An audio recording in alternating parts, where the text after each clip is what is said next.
Hello friends, मैं हूं KP Singh. आप देख रहे हैं मेरा चैनल केपी सर मैथ्स। आज की क्लास में हम लोग पढ़ने वाले हैं क्लास 10 एक्सरसाइज 4.3। और अगर आपने अभी तक इससे पहले वाले वीडियो नहीं देखे हैं तो उनको ज़रूर देखें, जिनका लिंक मैंने नीचे प्लेलिस्ट के रूप में दे दिया है। ठीक है, तो चलिए हम लोग आज पढ़ने वाले हैं 4.3, जिसमें हम लोग यहाँ पर देखेंगे पूर्ण वर्ग विधि, पूर्ण वर्ग विधि, और दूसरा हम लोग पढ़ेंगे Shri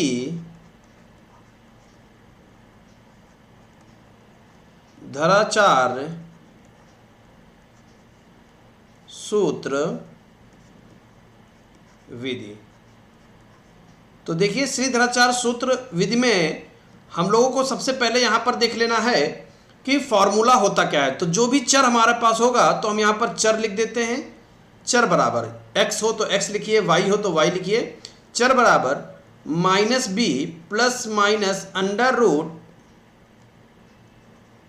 B square minus 4ac बटे 2a। क्लियर? तो ये श्री धराचार्य सूत्र है, इसकी सहायता से हम लोग मूल को निकाल लेते हैं, x के मान को निकाल लेते हैं।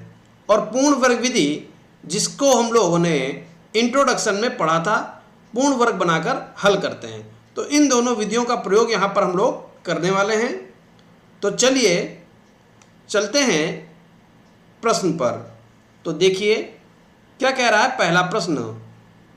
पहले प्रश्न में लिखा हुआ है, यदि निम्नलिखित द्विघात समीकरणों के मूल का अस्तित्व हो तो इन्हें पूर्ण वर्ग बनाने की विधि द्वारा ज्ञात कीजिए। और कैसे? पूर्ण वर्ग। ठीक है, पूर्ण वर्ग विधि से हमें हल करना है। तो पहला क्वेश्चन यहां पर लिख लेते हैं। क्या दिया गया है? 2x स्क्वायर माइनस का 7x प्लस का 3 बराबर 0। और यहां पर हमें देखना है कि a की वैल्यू कितनी है। यहां पर a का मान है 2, b का मान है -7 और c का मान है 3। और इसको हमने आपको पहले ही समझाया है कि x स्क्वायर का गुणांक a, x स्क्वायर का गुणांक क्या होता है? a, x का गुणांक क्या होता है? b, और अचर पद हमारा क्या होता है? c। क्लियर? तो हमने यहाँ पर a b c लिख लिया है और हम लोग यहाँ पर विविक्त कर ज्ञात कर लेते हैं। तो लिखेंगे चूंकि d बराबर b स्क्वायर माइनस 4ac, इसलिए d बराबर b का मान -7 है, -7 का स्क्वायर 4 गुणे 2 और c का मान है 3। तो 7 7 49 माइनस 4 दूनी 8 3 24। 49 में से 24 चले गए तो कितना आ गया? 25। तो d का मान कितना आ गया? 25 आ गया। तो यहाँ लिख देंगे चूंकि d बराबर पॉजिटिव। अब देखिए यहाँ पर विविध कर हमारा कैसा आ गया है? पॉजिटिव आ गया है। चूंकि d बराबर पॉजिटिव, इसलिए मूल वास्तविक होंगे। अच्छा, प्रश्न में कह रहा है कि अगर मूल हमारे वास्तविक हैं यानी अस्तित्व रखते हैं तो उनको पूर्ण वर्ग बनाकर ज्ञात कीजिए। तो देखिए हमने यहाँ पर विविक्त कर सिर्फ इसीलिए निकाला है ताकि हमको पता चल जाए कि मूल हैं कैसे। तो यहाँ पर देखिए ध्यान से कि मूल कैसे हैं? वास्तविक। क्लियर? अब हम यहाँ पर क्या करेंगे? इसको पूर्ण वर्ग बनाने का काम करेंगे और इसके मूलों को ज्ञात करेंगे। उससे पहले हम यहाँ पर जगह बना लेते हैं। ठीक है, अब देखिएगा ध्यान से, लिखेंगे चूंकि 2x square minus 7x plus 3 बराबर 0। एक्स स्क्वायर का गुणांक 1 होना चाहिए। पूर्ण वर्ग बनाने का क्या नियम है कि भैया सबसे पहले तो हम एक्स स्क्वायर का गुणांक 1 बनाएंगे, तो 2 से भाग करने पर, 2 से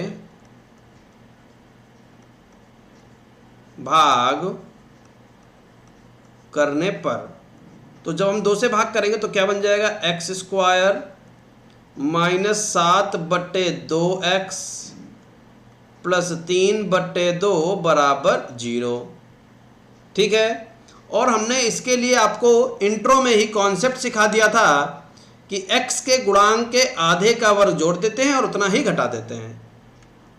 तो x square minus 7/2x plus x का गुणांक कितना है, 7/2 है। यहां देखिए ध्यान से, x का गुणांक कितना है, 7/2, और इसका आधा करेंगे तो फिर से 2 लगा देंगे, तो क्या बन गया, 7/4। तो x के गुणांक के आधे का वर्ग, तो इसका वर्ग कर दीजिए, तो 7/4 का वर्ग जोड़ दिया, उतना ही घटा दिया, 7/4।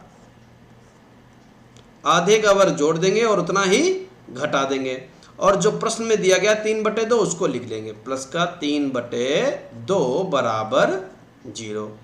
क्लियर। अब देखिए ध्यान से, यहां पर इतना पार्ट हमारा होल स्क्वायर बनेगा, निश्चित रूप से बनेगा, इसीलिए तो इसको हम बोलते हैं पूर्ण वर्ग विधि। इसको तो हम होल स्क्वायर निश्चित बनाएंगे, और ये बन भी गया है। ये a माइनस बी का होल स्क्वायर लिखा हुआ है, a माइनस बी का होल स्क्वायर। तो a की वैल्यू कितनी है, x माइनस बी की वैल्यू कितनी है, 7/4 का होल स्क्वायर। और इन दोनों पदों से हम क्या करेंगे, माइनस कॉमन ले लेंगे, तो माइनस कॉमन लेंगे तो 7 7 49/4 चक्कू 16, यहाँ माइनस 3/2 बराबर में 0। क्या इतनी बात समझ में आई। देखिए माइनस कॉमन ले लिया तो जो प्लस था वो माइनस बन गया। आगे बढ़ेंगे और यहाँ पर रहेगा x माइनस 7/4 का होल स्क्वायर माइनस यहाँ पर 16, 2 का लासा ले लेंगे तो कितना आ जाएगा, 16, और यहाँ आ जाएगा 49 माइनस 2 8 8 24 बराबर 0। चलिए आगे बढ़ जाते हैं।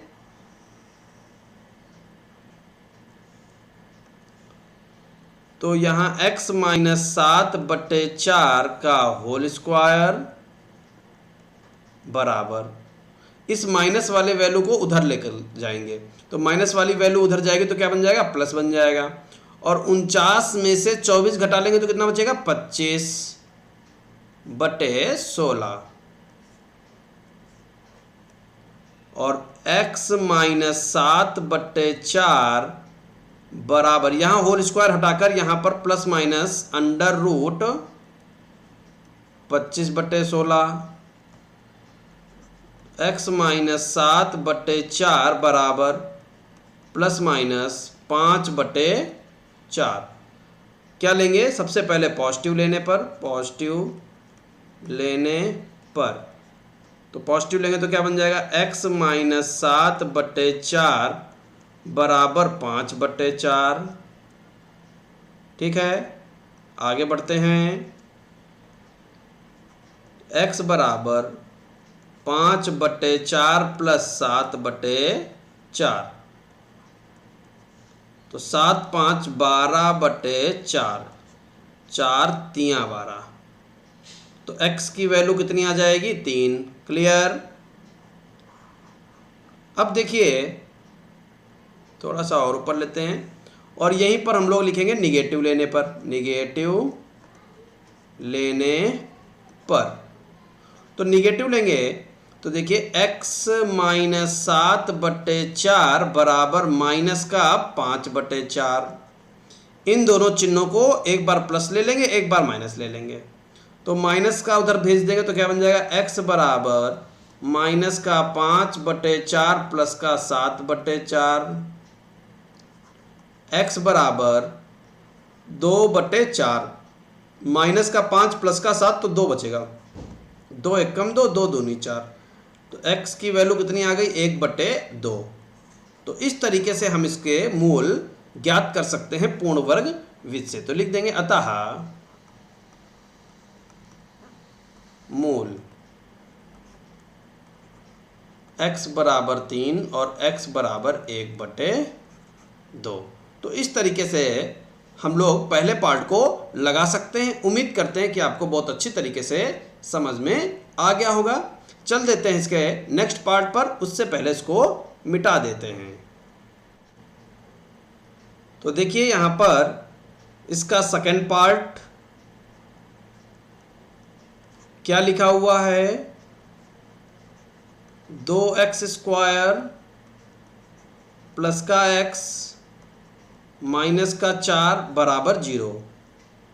क्या कर देंगे, यहाँ पर हम वैल्यू लिख लेते हैं। a का मान कितना है 2, b का मान कितना है 1, c का मान कितना है -4। समझ गए ना कैसे लिख रहे हैं, ये ऊपर हमने पॉइंट यहाँ पर लिखे हुए हैं, इसी से a b c के मान निकाल लेते हैं। तो अब यहाँ पर हम क्या करेंगे, विविक्त कर निकालेंगे। तो यहाँ पर लिखेंगे चूंकि d बराबर b² - 4ac और b की वैल्यू पुट कर देंगे। तो b का मान है 1 -4 गुणे a का मान है 2, c का मान है -4। तो देखिए 1 का वर्ग 1 होता है, माइनस माइनस प्लस हो जाएगा, 4 दूनी 8 चक्कू 32, 32 और 1 33, 32 और 1 33। क्लियर। तो ये हमने यहाँ पर विविक्त कर निकाल लिया। अब देखिए विविक्त कर जो आपने निकाला है वो कैसा आया है, पॉजिटिव। तो यहाँ लिखेंगे चूंकि d बराबर पॉजिटिव, इसलिए मूल कैसे होंगे, वास्तविक होंगे। मूल वास्तविक होंगे। और जब मूल हमारे वास्तविक होंगे तब हमको उसको पूर्ण वर्ग विधि से ज्ञात करना है, क्योंकि साफ साफ कह रहा है जब अस्तित्व हो, यानी जब वास्तविक हो। ठीक है। तो चलिए अब हम यहाँ पर क्या करते हैं, पूर्ण वर्ग विधि लगाते हैं। उससे पहले जगह बना लेते हैं। तो यहाँ पर सबसे पहले लिखेंगे चूंकि 2x² प्लस का x -4 बराबर 0। x² का गुणांक 1 होना चाहिए, तो 2 से भाग करने पर, 2 से भाग करने पर, 2 से भाग करेंगे तो 2x²/2 प्लस x/2 -4/2 बराबर 0। इस 2 से ये 2 काट दिया और 2 × 1 = 2, 2 दूनी 4।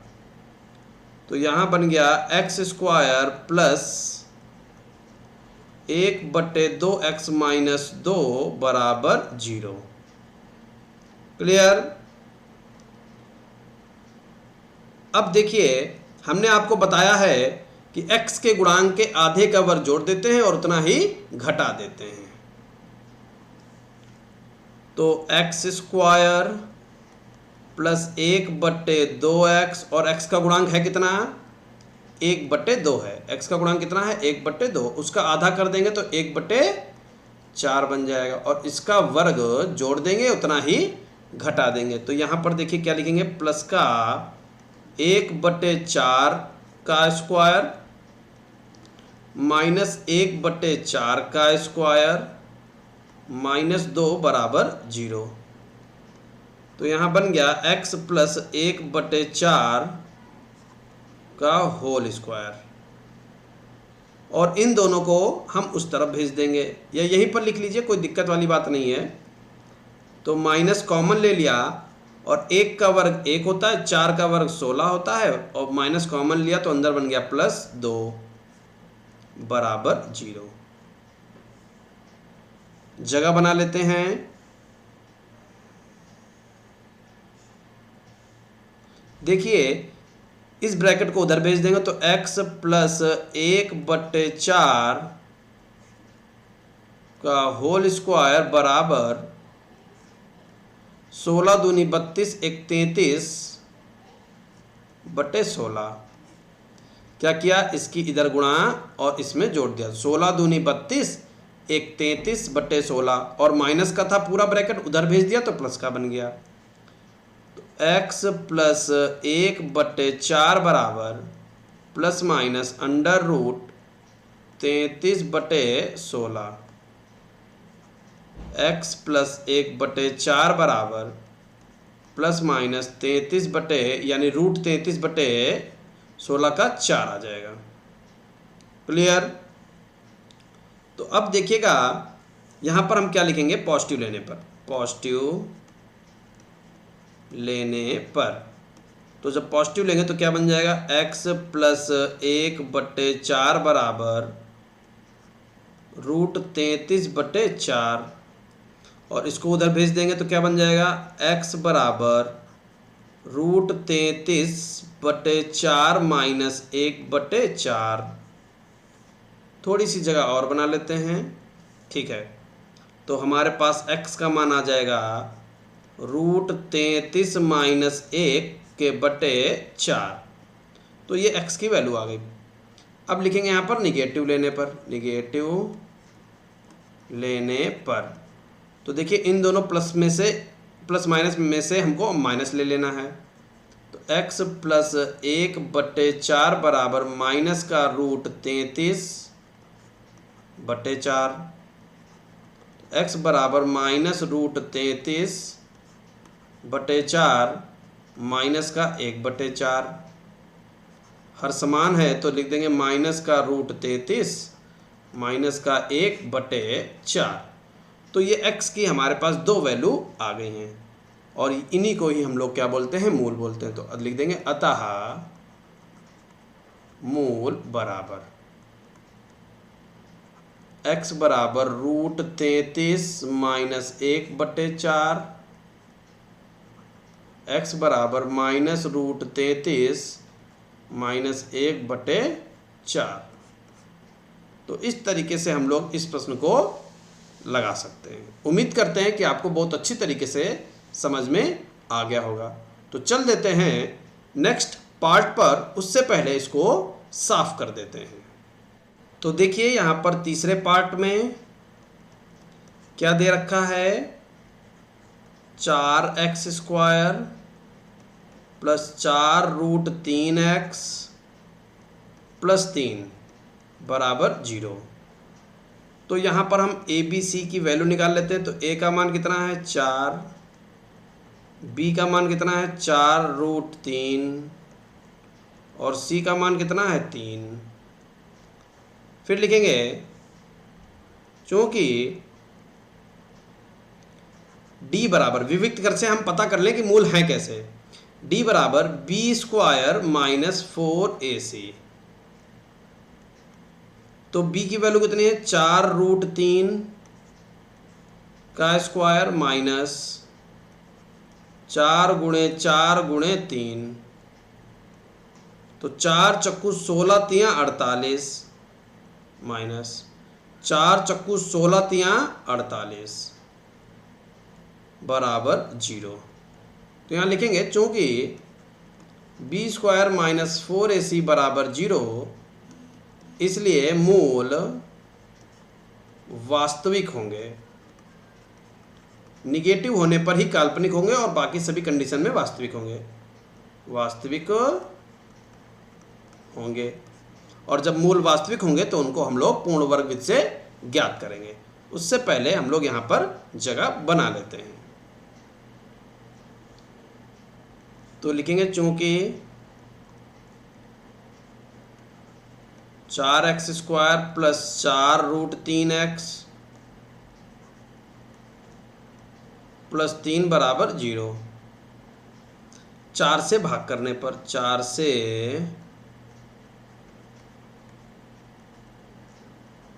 भाग करने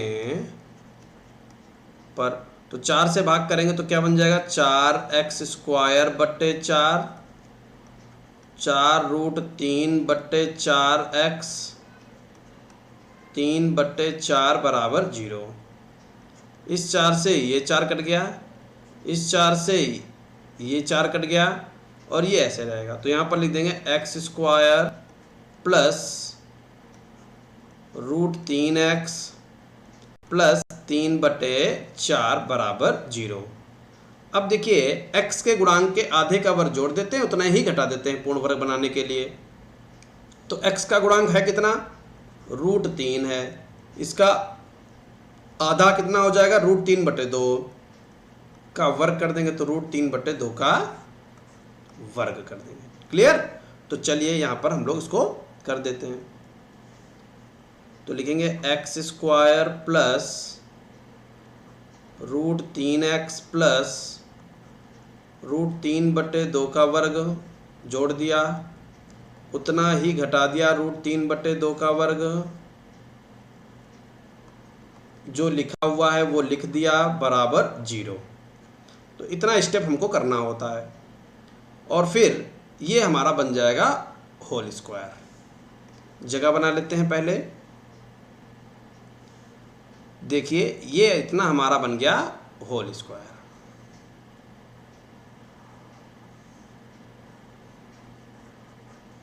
तो यहाँ पर क्या लिखेंगे, x प्लस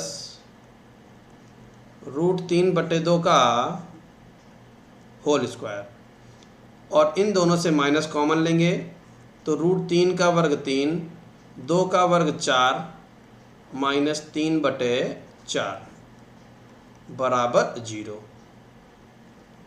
तो 3/4 और 3/4 ये कट गए, 0 बन गए, तो बन गया 0। तो सीधे सीधे लिख देंगे x प्लस √3/2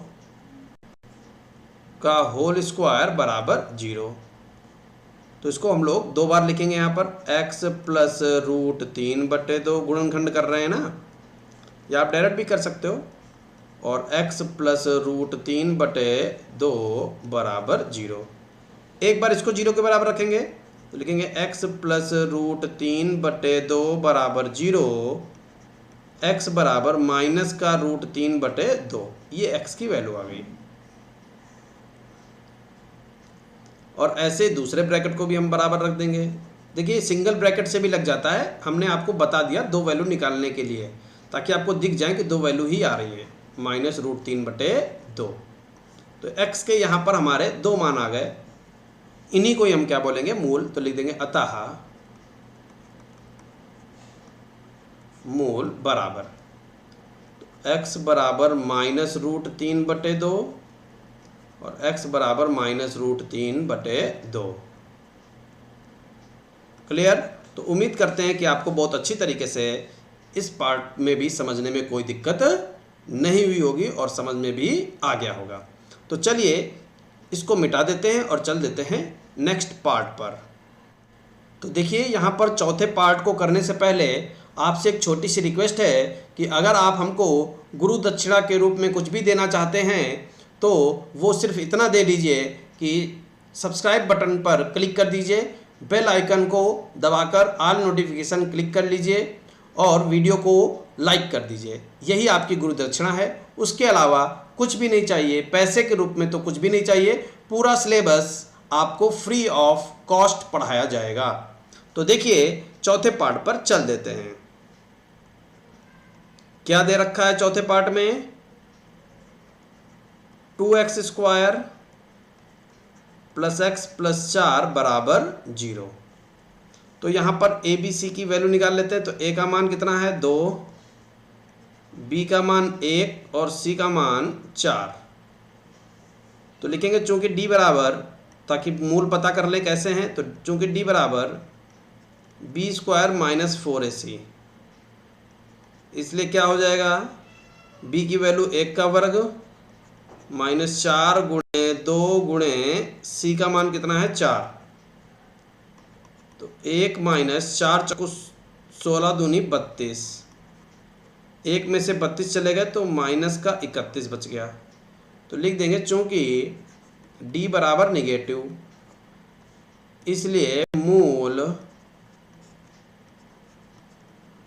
काल्पनिक होंगे, और जब मूल काल्पनिक होंगे तो उनको निकालने की ज़रूरत नहीं है, क्योंकि उसका अस्तित्व नहीं होगा। ठीक है। तो यहाँ पर लिख देंगे अतः मूलों का कोई अस्तित्व नहीं है। ठीक है, तो इस तरीके से पहले क्वेश्चन में जो 4 पार्ट है उनको हमने लगा लिया है। अब हमको क्या करना है, चल देते हैं इसके सेकंड पार्ट पर, और सेकंड पार्ट में क्या कह रहा है उसको पढ़ने से पहले पेज को साफ कर लेते हैं और फिर आगे बढ़ते हैं। तो देखिए क्वेश्चन नंबर 2 में कह रहा है उपरोक्त प्रश्न 1 में दिए गए द्विघात समीकरणों के मूल द्विघात सूत्र का प्रयोग करके ज्ञात कीजिए।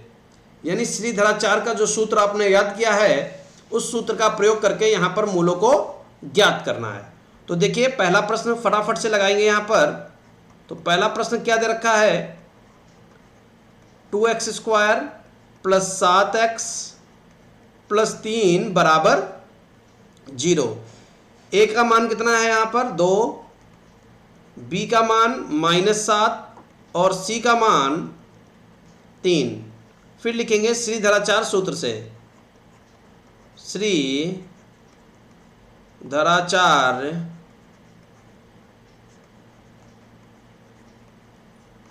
सूत्र से। तो श्रीधराचार्य सूत्र क्या कहता है, x बराबर -b plus minus under root b² minus 4ac बटे 2a। चलिए वैल्यू पुट करेंगे तो b का मान है -7, तो -7 प्लस माइनस अंडर रूट -7 का वर्ग -4 गुणे a का मान है 2 और c का मान है 3 बटे 2 गुणे a का मान कितना है 2।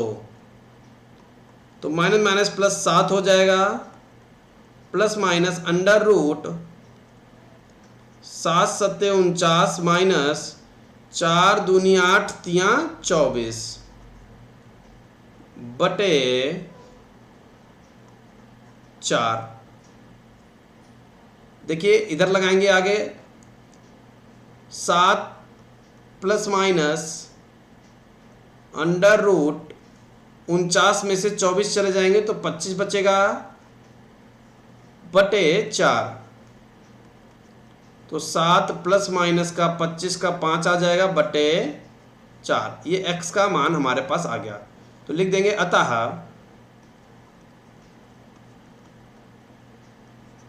x बराबर 7 प्लस 5 बटे 4, जिसको हम लोग क्या लिखेंगे 7 5 12 बटे 4, 4 तियां 12, तो कितना आ जाएगा 3। ठीक है, कब लिया ये पॉजिटिव, ठीक है, जब हमने पॉजिटिव लिया, क्या लिया पॉजिटिव, और फिर निगेटिव लेंगे। तो जब निगेटिव लेंगे तब x का मान क्या आ जाएगा, x बराबर 7 माइनस 5 बटे 4, नीचे हल कर लेते हैं, 7 में से 5 गए 2 बटे 4, 2 एकम 2, 2 दूनी 4, तो कितना आ गया 1 बटे 2। तो इस तरीके से हम लोग x के दोनों मान निकाल सकते हैं। एक तो मान आ गया 3 और दूसरा मान आ गया 1 बटे 2। तो उम्मीद करते हैं कि आपको बहुत अच्छी तरीके से समझ में आ गया होगा। काफ़ी आसान है, कोई दिक्कत वाली बात नहीं है। फटाफट से चल देते हैं सेकंड पार्ट पर, उससे पहले इसको साफ कर लेते हैं। तो देखिए सेकंड पार्ट क्या कह रहा है, 2x² प्लस x माइनस 4 बराबर 0। और यहाँ पर a का मान कितना है, a का मान है 2, b का मान है 1, c का मान है -4। तो लिखेंगे श्री धराचार्य सूत्र से। और सूत्र है क्या हमारे पास, x बराबर minus b plus minus under root b square minus 4ac बटे 2a। और x की b की वैल्यू कितनी है, 1, तो -1 plus minus under root b square यानी 1 का स्क्वायर 4 गुणे ए का मान कितना है 2, सी का मान कितना है -4 बटे 2a, तो 2 गुणे ए का मान कितना है 2। तो बहुत ध्यान से देखिए, -1 प्लस माइनस अंडर रूट 1 का वर्ग 1 माइनस माइनस प्लस 4 चक्कू 16 दूनी 32 बटे 4। यहाँ आगे आ जाते हैं तो माइनस का 1 प्लस माइनस का रूट 33, 32 1 33 हो जाएगा बटे 4। तो x का मान आ जाएगा -1 प्लस माइनस रूट 33 बटे 4। तो लिख देंगे अतः x बराबर -1, एक बार पॉजिटिव ले रहे हैं तो प्लस रूट 33 बटे 4, एक ये वैल्यू आ गई। और जब माइनस लेंगे तो क्या हो जाएगा, -1 माइनस रूट 33 बटे 4। तो ये x के हमारे दो मान आ गए। तो इस तरीके से हम लोग सेकंड पार्ट भी लगा सकते हैं। ठीक है, चल देते हैं थर्ड पार्ट पर, उससे पहले इसको साफ कर देते हैं। तो देखिए थर्ड पार्ट में क्या कह रहा है,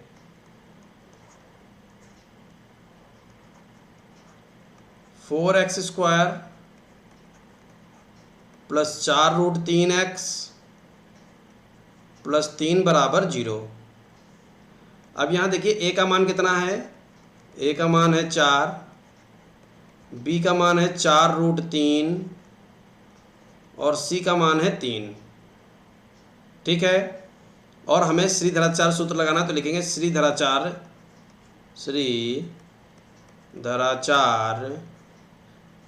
सूत्र से। तो सूत्र है क्या, x बराबर बिल्कुल रटा होना चाहिए, -b plus minus under root b square minus 4ac बटे 2a। और यहाँ वैल्यू पुट कर देंगे तो b की वैल्यू कितनी है, -4 root 3 plus minus under root b की वैल्यू कितनी है, 4 रूट 3 का वर्ग -4 गुणे a का मान कितना 4, c का मान कितना 3 बटे 2 गुणे 4।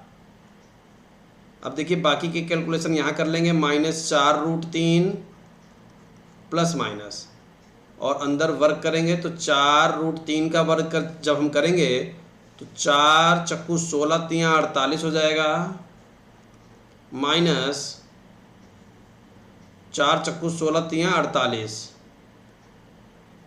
बटे 4 दूनी 8।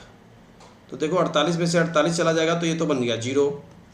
तो माइनस का 4 रूट 3 बटे 8, 4 एकम 4, 4 दूनी 8, तो माइनस का रूट 3 बटे 2। ये हमारे पास x का मान आ गया। तो लिख देंगे अतः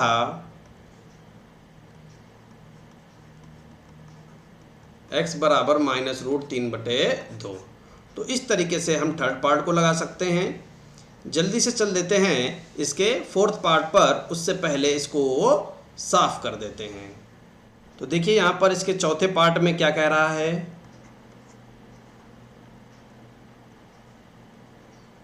2x स्क्वायर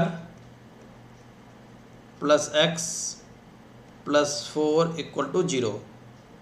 और यहाँ पर हमें क्या चाहिए, a का मान हमको 2 दे रखा है, b का मान 1 दे रखा है, c का मान 4 दे रखा है। तो हम क्या करेंगे, श्रीधराचार्य सूत्र से क्या लिखेंगे,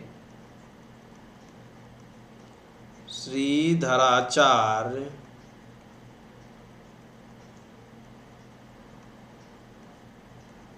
सूत्र से। तो श्रीधराचार्य सूत्र से जाएंगे तब क्या लिखेंगे? सबसे पहले सूत्र हमारे पास है x बराबर minus b plus minus under root b square minus 4ac बटे 2a। चलिए वैल्यू पुट कर देते हैं फटाफट से। b का मान है -1 plus minus under root, b का मान है 1, 1 का वर्ग -4 गुणे a का मान 2, c का मान 4 बटे 2 गुणे a का मान 2। तो क्या हो जाएगा? -1 प्लस माइनस अंडर रूट 1 का वर्ग 1 माइनस 4 चक्कू 16 दूनी 32 बटे 2 दूनी 4। तो यहाँ पर देखिए क्या हो जाएगा? -1 प्लस माइनस रूट माइनस का 31 बटे 4। तो ये हमारे पास x का मान आ गया। इसके आगे हल नहीं हो रहा है तो लिख देंगे अतः x बराबर -1 प्लस माइनस, सॉरी केवल एक ही चिन्ह यहाँ पर ले लेते हैं, केवल प्लस ले रहे हैं, ठीक है, प्लस अंडर रूट माइनस 31 बटे 4। और दूसरा x का मान क्या हो जाएगा? -1 माइनस रूट माइनस 31 बटे 4। तो इस तरीके से ये हमारे चारों पार्ट इसके लग गए हैं। उम्मीद करते हैं कि आपको बहुत अच्छी तरीके से समझ में आ गया होगा। चल देते हैं क्वेश्चन नंबर 3 पर। देखिए मेरा बताया हुआ अगर आपको अच्छा लग रहा है तो वीडियो को लाइक अवश्य करें। क्वेश्चन नंबर 3 आपके सामने है। थोड़ा सा इसको ऊपर से खिसका देते हैं और लिखा हुआ है निम्नलिखित समीकरण के मूल ज्ञात कीजिए। तो पहला पार्ट हम उठा रहे हैं, मूल ज्ञात करना है, कैसे भी आप ज्ञात कर सकते हैं। तो लिखा हुआ है x माइनस 1 बटे x बराबर 3। तो इसकी इधर गुणा हो जाएगी तो बन जाएगा x स्क्वायर माइनस 1 बटे x बराबर 3। बट्टे की चीज़ गुणे में भेज दीजिए तो क्या बन जाएगा? x स्क्वायर माइनस 1 बराबर 3x। और यहाँ पर लिखेंगे x स्क्वायर माइनस का 3x माइनस का 1 बराबर 0। ये हमारा समीकरण तैयार हो गया, ठीक है। और अब देखिए यहाँ पर समीकरण तैयार करने के बाद एक के ऐसे गुणनखंड कीजिए कि घटाकर 3 आ जाए, जो हो नहीं सकता। इसलिए हमें यहाँ पर श्रीधराचार्य लगाना पड़ेगा, ठीक है। तो a की वैल्यू कितनी है? 1, b की वैल्यू कितनी है? -3 और c की वैल्यू कितनी है? -1। लिख देंगे श्री धराचार्य सूत्र से। तो श्रीधराचार्य सूत्र से लिखेंगे। श्रीधराचार्य सूत्र है क्या हमारे पास? सूत्र यहाँ लिख देते हैं x बराबर -b plus minus under root b square minus 4ac बटे 2a, ठीक है। चलिए इधर बढ़ जाते हैं, यहाँ वैल्यू पुट करेंगे तो b का मान है -3 तो -3 प्लस माइनस अंडर रूट -3 का वर्ग माइनस 4 गुणे a का मान है 1 और c का मान है -1 बटे 2a। तो 2 गुणे a की वैल्यू कितनी है? 1। तो बहुत ध्यान से देखिए, माइनस माइनस प्लस 3 हो जाएगा, प्लस माइनस अंडर रूट -3 का वर्ग 9 माइनस माइनस प्लस 4 एकम 4 बटे 2 एकम 2। क्लियर? तो यहाँ पर आ जाएगा 3 प्लस माइनस रूट 13 बटे 2। तो ये x का मान आ गया। तो लिख देंगे अतः, अब एक बार प्लस लेकर लेंगे, एक बार माइनस, अतः x बराबर 3 प्लस रूट 13 बटे 2 और x बराबर 3 माइनस रूट 13 बटे 2। तो इस तरीके से हम लोग x की वैल्यू निकाल सकते हैं। ठीक है, चलिए इसके सेकंड पार्ट पर चलेंगे। उससे पहले क्वेश्चन को थोड़ा सा हटाते हैं और स्क्रीन साफ करते हैं। तो देखिए सेकंड पार्ट में क्या कह रहा है, 1/x + 4 -1/x - 7 बराबर 11/30। अब ये द्विघात समीकरण यहाँ पर हमको दिख तो रहा नहीं है, तो तैयार करना है। तो हम क्या करेंगे, LHS में तो लासा लेंगे। तो लासा लेंगे तो क्या बन जाएगा, x + 4 और x - 7। x + 4 से x + 4 कटेगा, बचेगा x - 7। 1 से गुणा होगी तो x - 7, माइनस ब्रैकेट में x - 7 से x - 7 कटेगा, यहाँ बचेगा x + 4 बराबर 11/30। अब यहाँ पर देखिए ब्रैकेट खोल देंगे तो x - 7 - x - 4 बटे, यहाँ पर गुणा कर लेंगे तो क्या बनेगा, x² माइनस का 7x प्लस का 4x - 28 बराबर 11/30। प्लस का x और माइनस का x कट जाएगा, तो माइनस का 11/x² - 3x माइनस का 28 बराबर 11/30। इस 11 से ये 11 कट गया और बट्टे की चीज़ गुणे में, ठीक है, ये एक एक यहाँ पर आ जाएगा, तो बट्टे की चीज़ गुणे में 30 उधर भेज देंगे और इसको इधर बना देंगे। तो 30 से कम 30 माइनस का 30 हो जाएगा, क्योंकि ये आगे माइनस भी लगा हुआ है इसलिए। और बराबर में यहाँ आ जाएगा x² माइनस का 3x माइनस का 28। ठीक है, इसको उधर भेजेंगे, 1 से गुणा होगी तो ये रहेगा। तो x² माइनस का 3x माइनस का 28 प्लस का 30 और यहाँ बन जाएगा 0। तो क्या होगा, या करके हम इस सभी पदों को उधर ले आएंगे। तो लिखेंगे x² माइनस का 3x और प्लस का 30 माइनस का 28 प्लस का 2 बराबर 0। ठीक है, राम बराबर श्याम होता है तो श्याम बराबर राम आप लिख सकते हैं, यानी दोनों पक्षों को आपस में पलट सकते हो। तो हमने पलट कर लिख दिया है। अब 2 के ऐसे गुणनखंड कीजिए कि जोड़कर 3 आ जाए, तो इसको तो हम गुणनखंड विधि से भी लगा सकते हैं। तो लिखेंगे x² माइनस 3 को कैसे लिखेंगे, 2 + 1 x + 2 बराबर 0। तो यहाँ हो जाएगा x² minus 2x minus x + 2 बराबर 0।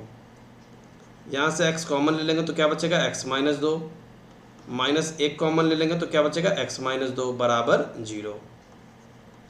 x - 2 और यहाँ बचेगा x - 1 बराबर 0। तो x - 2 बराबर 0, तो x बराबर 2। क्लियर। और फिर इसको बराबर करेंगे तो x - 1 बराबर 0, तो x बराबर 1। तो हमारे पास x के 2 मान आ गए, तो लिख देंगे अतः x बराबर 2 और 1। तो इस तरीके से हम लोग इस प्रश्न को लगा सकते हैं। उम्मीद करते हैं कि बहुत अच्छे से आपको समझ में आ रहा होगा। तो चलिए चल देते हैं क्वेश्चन नंबर 4 पर। तो देखिए क्या कह रहा है क्वेश्चन नंबर 4 में, 3 वर्ष पूर्व रहमान की आयु का व्युत्क्रम और अब से 5 वर्ष पश्चात आयु के व्युत्क्रम का योग 1/3 है। उसकी वर्तमान आयु ज्ञात कीजिए। तो सबसे पहले हम यहां पर क्या करेंगे, रहमान की वर्तमान आयु मान लेंगे। माना रहमान की वर्तमान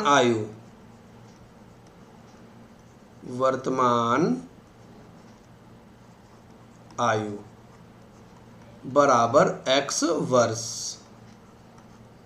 ठीक है, अब हम लोग चलते हैं प्रश्नानुसार पर। तो लिखेंगे प्रश्नानुसार। और प्रश्नानुसार क्या कह रहा है, 3 वर्ष पूर्व रहमान की आयु का व्युत्क्रम। तो 3 वर्ष पहले चलेंगे हम लोग, तो लिखेंगे 3 वर्ष पूर्व रहमान की आयु का व्युत्क्रम बराबर कितना हो जाएगा। बहुत ध्यान से देखिए, अगर आज रहमान x वर्ष का है तो 3 वर्ष पूर्व कितने का होगा, x माइनस 3। क्लियर। लेकिन कह रहा है कि इसका व्युत्क्रम, तो इसको हम पलट देंगे तो 1/x माइनस 3 कर देंगे। क्लियर। आगे बढ़ते हैं। अब से 5 वर्ष पश्चात, यानी वर्तमान से 5 वर्ष पश्चात, तो लिखेंगे 5 वर्ष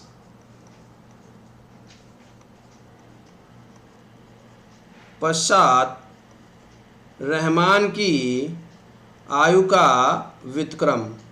तो रहमान की आयु का व्युत्क्रम कितना हो जाएगा, x प्लस 5। तो ये तो रहमान की आयु हो जाएगी 5 वर्ष पश्चात, लेकिन उसका व्युत्क्रम कह रहा है तो 1/, कर दीजिए।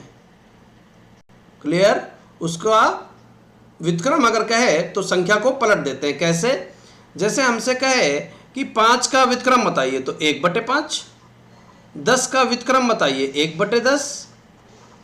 क्लियर। तो इसी को बोलते हैं हम लोग व्युत्क्रम। तो अब आगे लिखेंगे, तो इनका योग कितना है, 1/3 है। तो इनका योग कर दीजिए, 1/x minus 3 plus 1/x plus 5 बराबर में कितना, 3, सॉरी 1/3। तो अब हम क्या करेंगे, लासा ले लेंगे। तो यहाँ पर आ जाएगा x minus 3, x plus 5, x minus 3 से काटेंगे तो x प्लस 5 की यहाँ गुणा कर देंगे तो बन जाएगा x plus 5 plus x minus 3। अब x प्लस 5 से काटा तो x माइनस 3 की यहाँ गुणा कर देंगे तो बराबर आ जाएगा 1/3। आगे बढ़ जाते हैं, जगह बना लेते हैं यहाँ पर। तो देखिए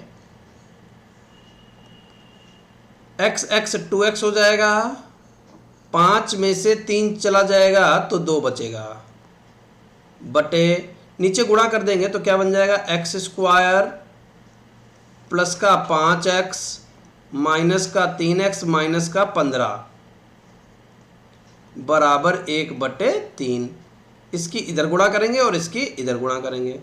तो इधर गुणा करेंगे तो क्या हो जाएगा, 3 दूनी 6x प्लस 3 दूनी 6 बराबर x स्क्वायर, 5x में से 3x चलेगा तो कितना बचा, 2x माइनस 15।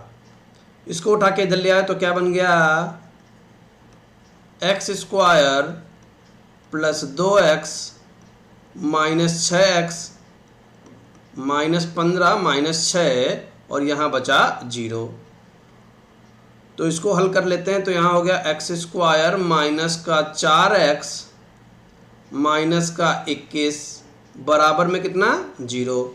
तो या करके हम लिख सकते हैं x square minus 4x minus 21 बराबर 0। अब 21 के ऐसे गुणनखंड करिए कि घटाकर 4 आ जाए। 21 के ऐसे गुणनखंड करिए कि घटाकर 4 आ जाए। तो हम कैसे करेंगे, बहुत ध्यान से देखिए।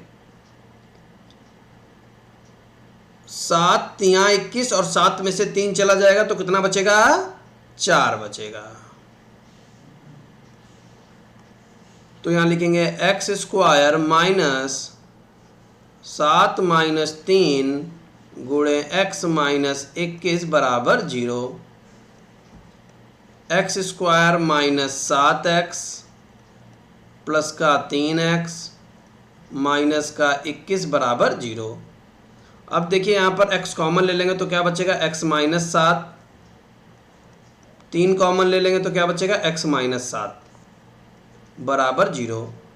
और यहाँ पर x माइनस 7 कॉमन ले लेंगे तो बचेगा x प्लस 3 तो एक बार इसको बराबर करेंगे तो x माइनस 7 बराबर 0, तो x बराबर कितना आ जाएगा 7। और फिर या इसको बराबर करेंगे तो x प्लस 3 बराबर 0, तो x बराबर -3। देखिए x की वैल्यू -3 तो हो नहीं सकती, क्यों? क्योंकि किसी की उम्र ऋणात्मक तो हो नहीं सकती। क्लियर? तो अब हम क्या करेंगे, यहाँ पर x को मान लेंगे तो लिख देंगे अतः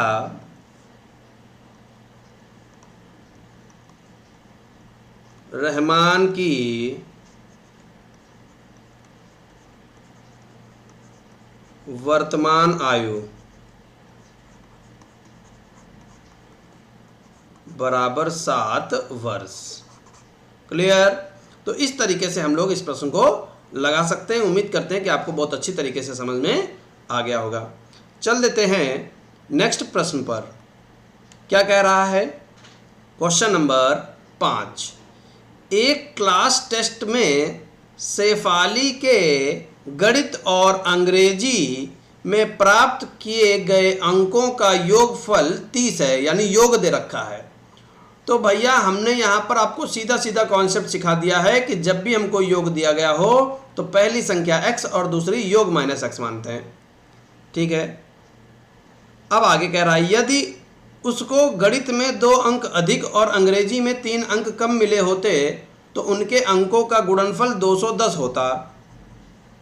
उनके द्वारा दोनों विषयों में प्राप्त किए गए अंक ज्ञात कीजिए। देखिए बहुत आसान क्वेश्चन है, कोई दिक्कत नहीं पड़ेगी। यहाँ पर देखिए माना शेफाली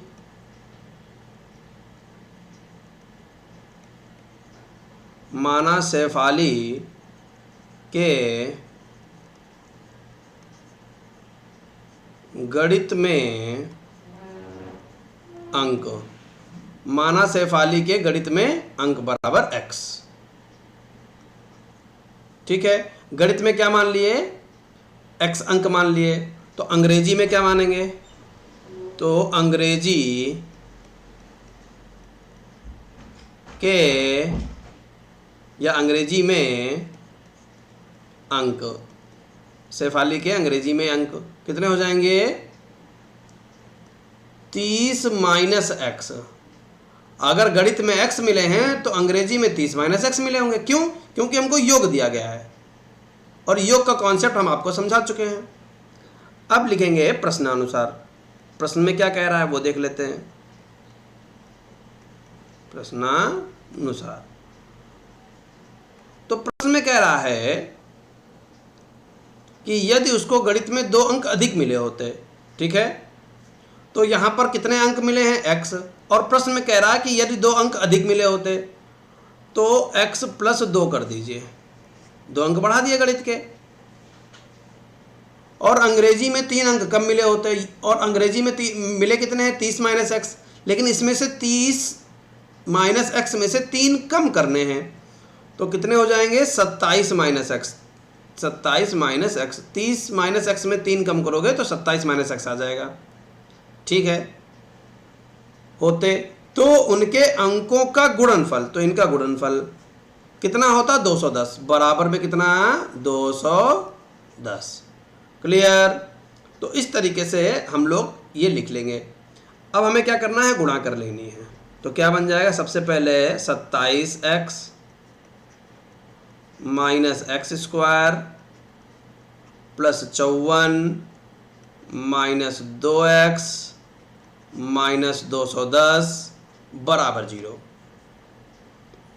अब यहाँ पर लिखेंगे माइनस का एक्स स्क्वायर और प्लस का 27x माइनस का 2x, तो क्या बन जाएगा? प्लस का 25x और प्लस का 54 माइनस का 210, तो 50 घटा लेंगे तो कितना हो जाएगा? 160 हो जाएगा, और 4 और घटा लेंगे तो 156 हो जाएगा। तो माइनस का 156 बराबर 0। अब चिन्ह बदल देंगे, क्योंकि एक्स स्क्वायर का चिन्ह हम ऋणात्मक नहीं रखते हैं। X square minus 25x plus 156। जो प्लस का था वो माइनस का कर दिया, जो माइनस का था वो प्लस का कर दिया।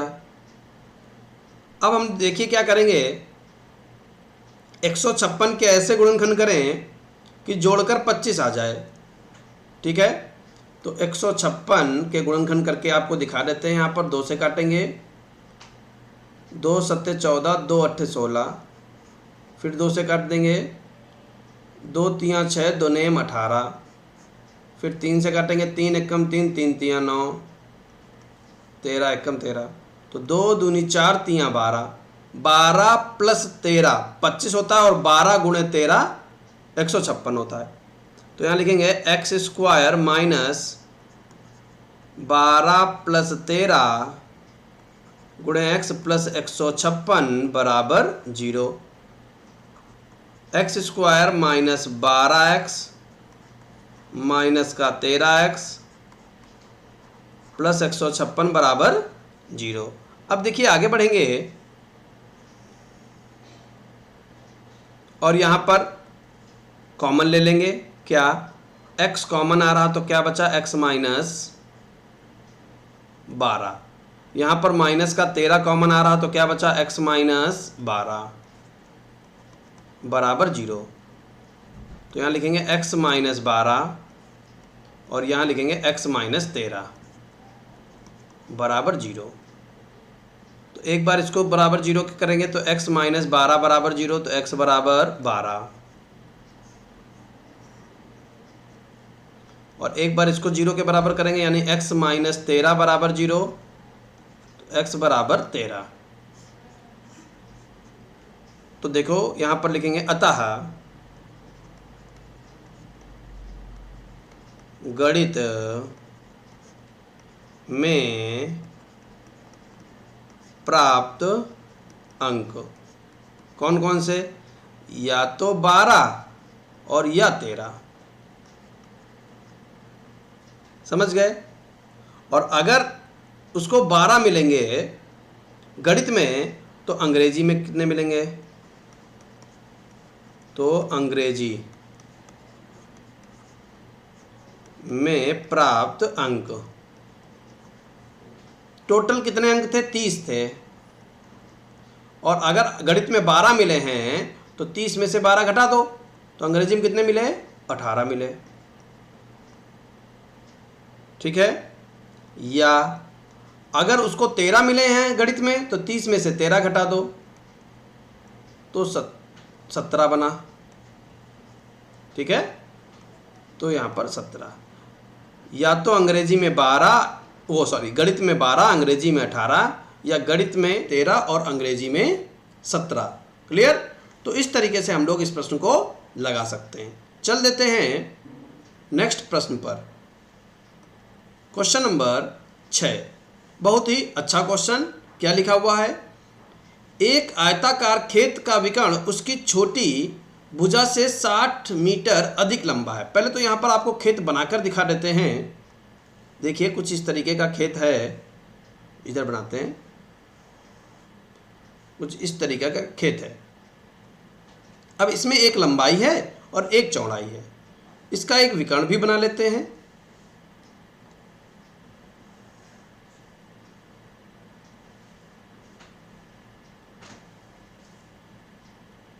ये इसका विकर्ण है।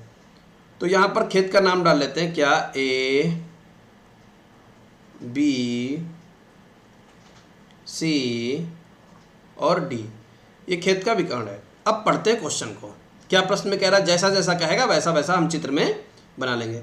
एक आयताकार खेत का विकर्ण उसकी छोटी भुजा से 60 मीटर अधिक लंबा है। तो छोटी भुजा तो हमको पता ही नहीं है, तो छोटी भुजा को हमने क्या मान लिया, x मान लिया। छोटी भुजा मतलब चौड़ाई। और अगर ये x होगा तो इसका विकर्ण कितना हो जाएगा, विकर्ण हो जाएगा x प्लस 60, क्योंकि 60 मीटर अधिक लंबा है। यदि बड़ी भुजा छोटी भुजा से 30 मीटर अधिक हो, तो बड़ी भुजा कहाँ है ये, और ये छोटी भुजा से कितना अधिक हो, 30, तो x प्लस 30। तो खेत की भुजाएं ज्ञात कीजिए। तो हमें खेत की सारी भुजाएं ज्ञात करनी है। तो देखिए यहाँ पर हम क्या करेंगे, लिखेंगे सबसे पहले माना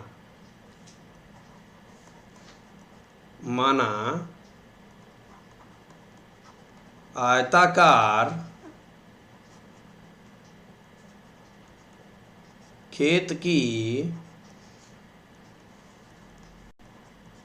चौड़ाई, आयताकार खेत की चौड़ाई कितनी, x मीटर। तो लंबाई कितनी हो जाएगी, लंबाई हो जाएगी x प्लस 30 मीटर। और विकर्ण हो जाएगा x प्लस 60 मीटर। ठीक है, तो खेत की भुजाएं ज्ञात कीजिए, हमको खेत की भुजाएं ज्ञात करनी है। तो देखिए क्या लिखेंगे प्रश्नानुसार।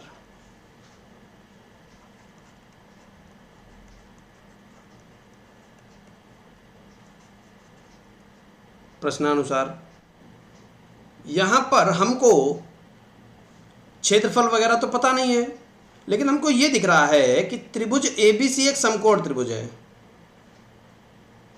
ठीक है, अब हमें क्या करना है, हमें यहाँ लिखना है कि चूंकि त्रिभुज ABC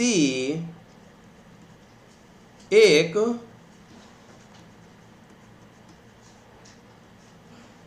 समकोण त्रिभुज है,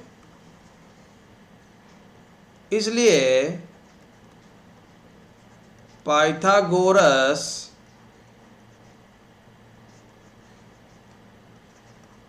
प्रमेय से, तो पाइथागोरस प्रमेय क्या कहती है, पाइथागोरस प्रमेय कहती है कर्ण का वर्ग बराबर लंब का वर्ग प्लस आधार का वर्ग।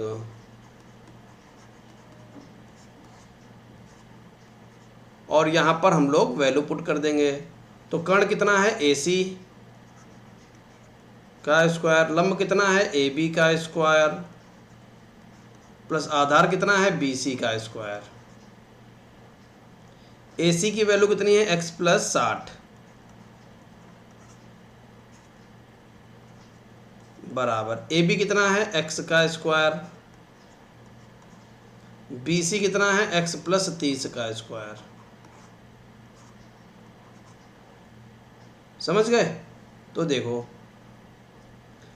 यहाँ पर होल स्क्वायर खोलेंगे तो क्या बन जाएगा, x स्क्वायर प्लस 60 का वर्ग करेंगे तो 3600 बन जाएगा, डायरेक्ट कर रहे हैं, प्लस 2AB यानी 60 दूना 120x बराबर x स्क्वायर प्लस यहाँ होल स्क्वायर खोलेंगे x स्क्वायर प्लस 900, 30 का वर्ग 900 होता है, प्लस 30 दूना 60x। अब देखिए ये x स्क्वायर और ये x स्क्वायर कट जाएंगे, प्लस के हैं दोनों इसलिए। तो अब यहाँ पर क्या बचा, x square plus 60x minus का 120x प्लस का 900 माइनस का 3600, यहाँ बचेगा 0। तो 0 बराबर x स्क्वायर माइनस का 60x माइनस का 2700। क्लियर? अब हम यहाँ करके लिखेंगे क्या, x square minus 60x minus 2700 बराबर 0। क्लियर? आगे बढ़ जाते हैं और यहाँ पर देखिएगा क्या करने वाले हैं। जब यहाँ पर हम देख रहे हैं कि 2700 के ऐसे गुणनखंड कीजिए घटाकर 60 आए, तो हम यहाँ पर क्या करते हैं, 2700 के गुणनखंड करेंगे तो यहाँ पर डालेंगे। वैसे तो अगर आप ओरल करना चाहें तो हम ओरल भी आपको बता देते हैं, गुणनखंड करने से अच्छा है। देखिए आपको मालूम है सीधे सीधे कि 9 तियाँ 27 होता है, 9 तियाँ 27 होता है, और डबल जीरो लगा हुआ तो 9 को 90 बना दीजिए और 3 को 30 बना दीजिए। ठीक है। और 90 और 30 को जब आप ऐड करेंगे तो वो अपने आप कितना हो जाएगा 120। लेकिन हमको क्या करना है, घटा कर लाना है। तो जब घटाएंगे तो कितना आ जाएगा 60 आ जाएगा। 90 में से 30 जाएगा तो कितना बचेगा 60। तो ये ट्रिक है। क्लियर। तो ऐसे आप कर सकते हो, ये गुणनखंड करने की जरूरत नहीं पड़ेगी और हमको घटाकर ही लाना है। चलिए तो अभी हम यहाँ पर क्या करेंगे, एक्स स्क्वायर माइनस 60 को क्या लिखेंगे 90 माइनस 30 एक्स माइनस 2700 बराबर 0।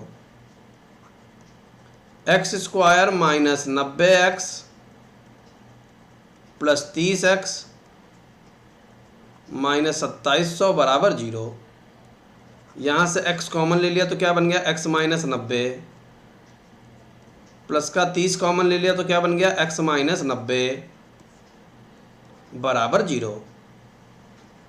x माइनस 90 और x प्लस 30 बराबर 0। तो एक बार इसको बराबर करेंगे तो x माइनस 90 बराबर 0, तो x बराबर 90, x प्लस 30 बराबर 0, तो x बराबर माइनस 30। अब देखिए x की वैल्यू ऋणात्मक तो ले नहीं सकते, क्यों? क्योंकि भुजा कभी ऋणात्मक नहीं होती, लंबाई कभी ऋणात्मक नहीं होती। तो x का मान कितना आ जाएगा 90 आ जाएगा। और यहाँ से हम सब कुछ बता सकते हैं। अतः आयत की चौड़ाई, अतः आयताकार खेत की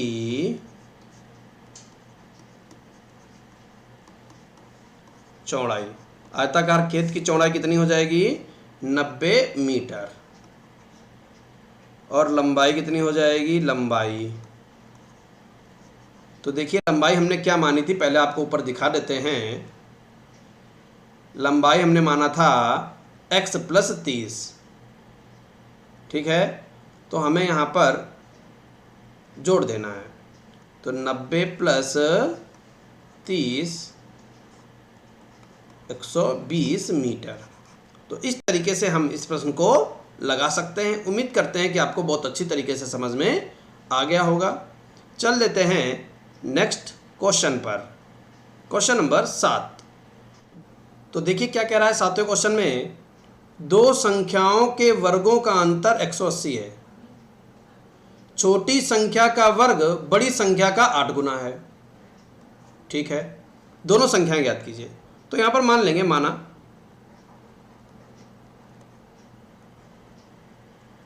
छोटी संख्या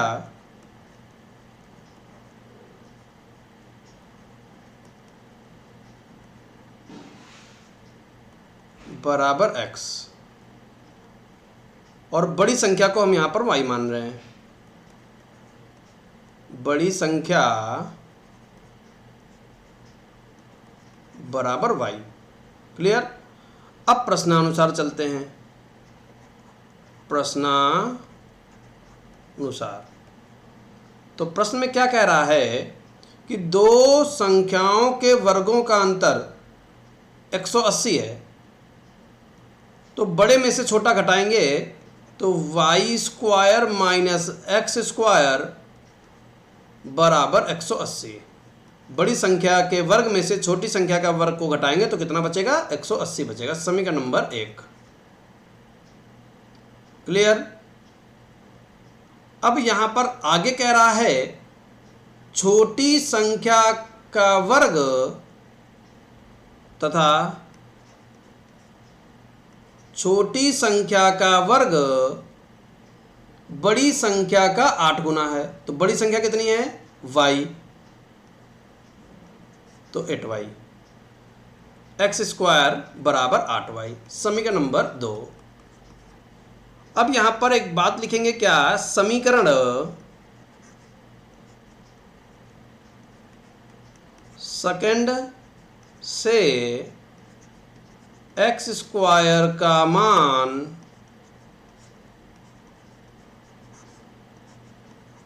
समीकरण फर्स्ट में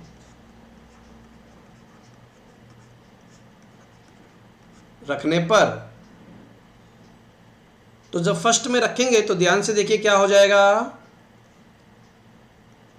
Y square minus x square की जगह क्या रख देंगे, 8y माइनस का 180 बराबर 0।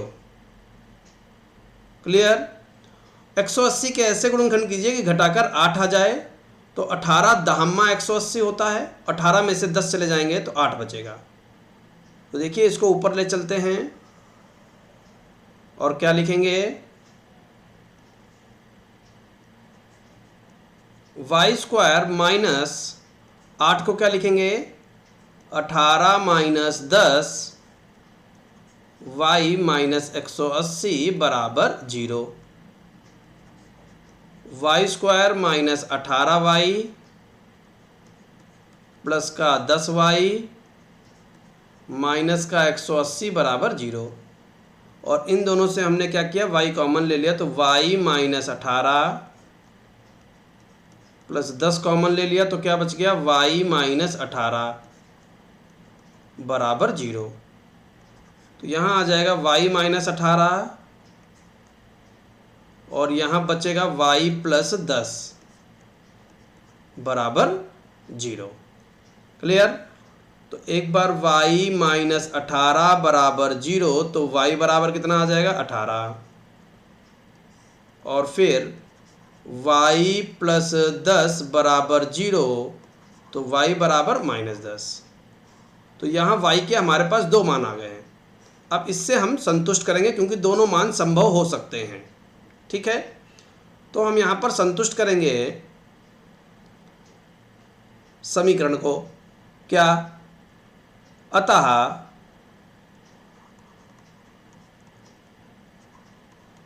बड़ी संख्या बराबर 18। बड़ी संख्या का मान कितना आ गया, 18 आ गया। तो छोटी संख्या कितनी हो जाएगी, यहां पर देखिए रखते हैं,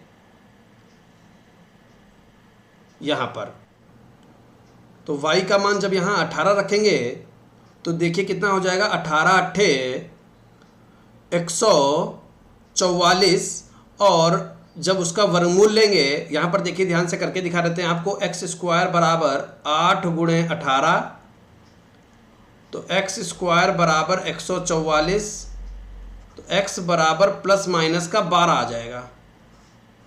ठीक है, और अगर हम ऋणात्मक की वैल्यू रख दें यहाँ पर, तो एक्स स्क्वायर बराबर माइनस का 180, सॉरी हाँ 8 है ना, माइनस का 80 आ जाएगा, और x बराबर प्लस माइनस का अंडर रूट माइनस 80 आ जाएगा, जो काल्पनिक संख्या है जो छोड़ देंगे, तो x की वैल्यू प्लस माइनस का 12 आ जाएगा। ठीक है, यानी छोटा मान कितना आ जाएगा, छोटा मान आ जाएगा प्लस माइनस का 12। तो लिखेंगे छोटी संख्या, छोटी संख्या, तो छोटी संख्या चाहे प्लस ले लीजिए और चाहे माइनस ले लीजिए, तो प्लस 12 या माइनस 12। ठीक है, ये छोटी संख्या हो जाएगी और बड़ी संख्या 18 रहेगी। तो इस तरीके से हम लोग इस प्रश्न को लगा सकते हैं। चलिए चल देते हैं नेक्स्ट प्रश्न पर। क्या लिखा हुआ है, बहुत ध्यान से समझिएगा। एक रेलगाड़ी एक समान चाल से 360 किलोमीटर की दूरी तय करती है। यदि यह चाल 5 किलोमीटर प्रति घंटा अधिक होती तो वह उसी यात्रा में 1 घंटे कम समय लेती रेलगाड़ी की चाल ज्ञात कीजिए। पहले तो हम यहाँ पर एक चीज़ लिखने जा रहे हैं, उसको देखिए।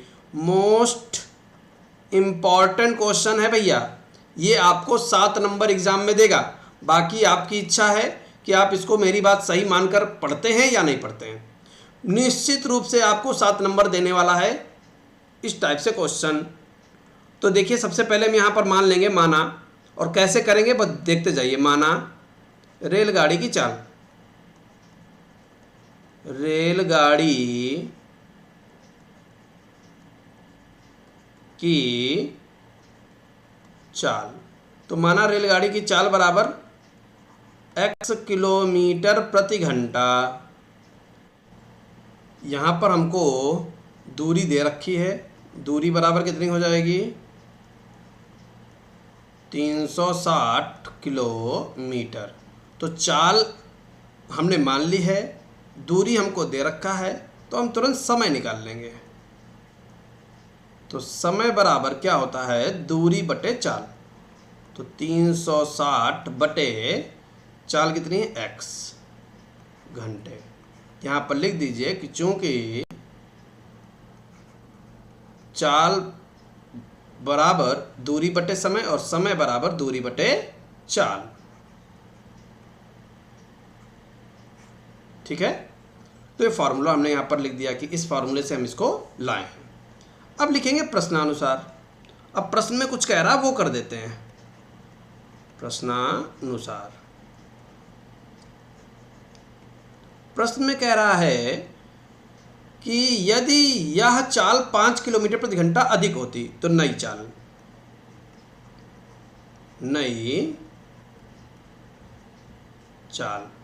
तो नई चाल कितनी हो जाती x प्लस 5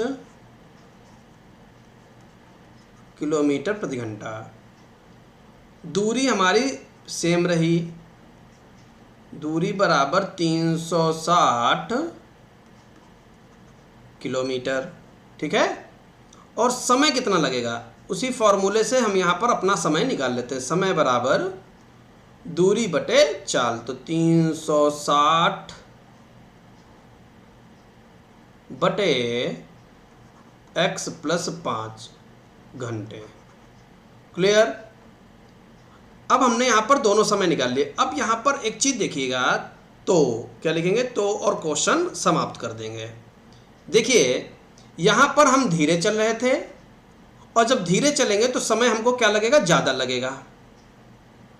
ये हमारे पास ज़्यादा वैल्यू है मैक्स, और जब हम तेज चलेंगे तो हमको समय कम लगेगा। तो ये वैल्यू हमारे पास कैसी है, मिन यानी मिनिमम। तो ये मैक्सिमम वैल्यू है, बड़ी है, और ये छोटी वैल्यू है। समझ गए। तो ये बड़ी है और ये छोटी है, तो बड़े में से अगर हम छोटा घटा लें तो कितना अंतर बैठ रहा है, 1 घंटे का अंतर बैठ रहा है। प्रश्न में कह रहा खुद, प्रश्न में क्या कह रहा है कि 1 घंटे का समय कम लेती है। समझ गए, यानी बड़े में से अगर हम छोटा घटा लें तो 1 बचेगा। क्लियर। बस यही कॉन्सेप्ट इसमें है और कुछ भी बचा नहीं है प्रश्न में।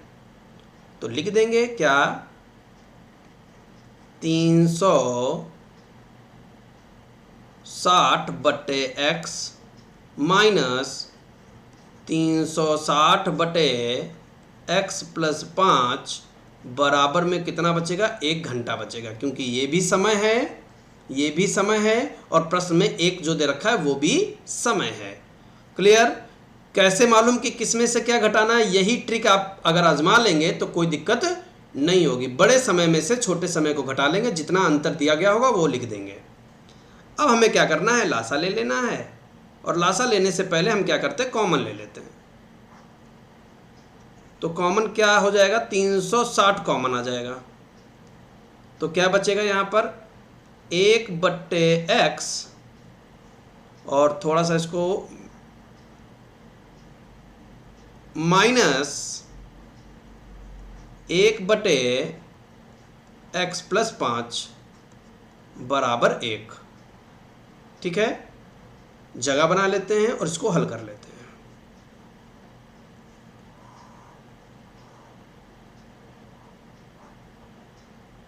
ठीक, अब देखिए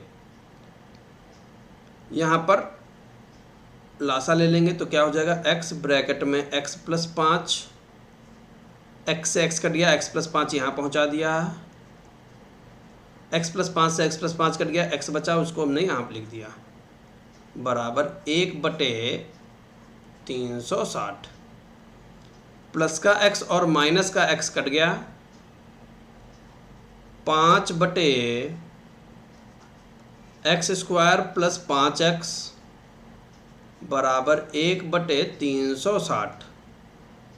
इसकी इधर गुणा और इसकी इधर गुणा, तो देखिए ध्यान से क्या हो जाएगा, x स्क्वायर प्लस 5x, इसकी 1 से गुणा कर दी, और बराबर में 36 पंचे 180 होता है, और एक जीरो लगा हुआ तो लगा दिया। इसको उठा के इधर ले आएंगे, x square plus 5x minus 1800 बराबर 0।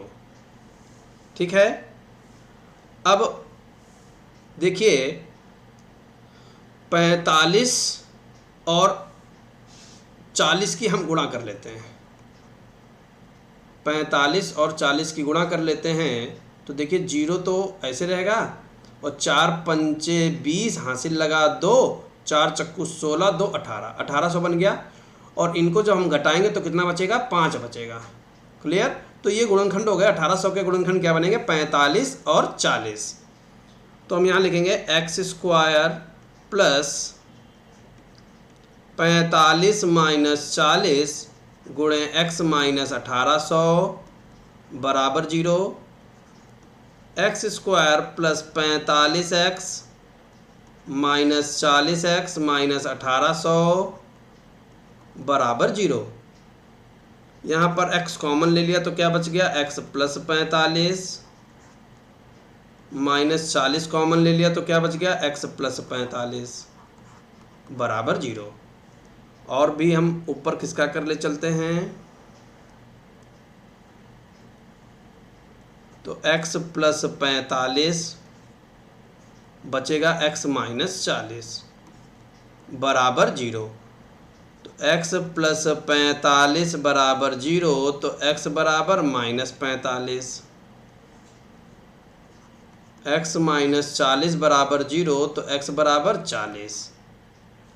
अतः अब देखिए ऋणात्मक चाल तो होती नहीं, धनात्मक चाल ही होती है, तो इसको ले लेंगे तो लिख देंगे अतः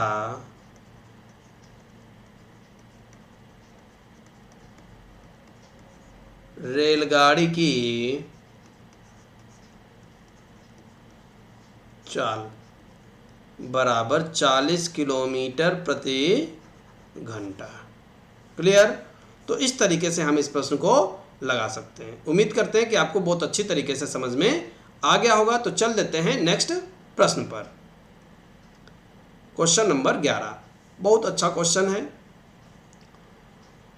और यहाँ पर हम आपको छोटा सा कॉन्सेप्ट बताएंगे। क्या है? दो पानी के नल एक साथ एक हौज को 9 सही 3/8 घंटे में भर सकते हैं। बड़े व्यास वाला नल हौज को भरने में कम व्यास वाले नल से 10 घंटे कम समय लेता है। ठीक है? प्रत्येक द्वारा अलग से हौज को भरने के समय को ज्ञात कीजिए। चलिए सबसे पहले इसको हम सही से लिख लेते हैं तो 8 नेम 72 3 75/8 हो जाएगा। कितना हो जाएगा? 75/8। ये हमने सही से लिख लिया है। तो यहाँ लिखेंगे माना बड़े व्यास वाले नल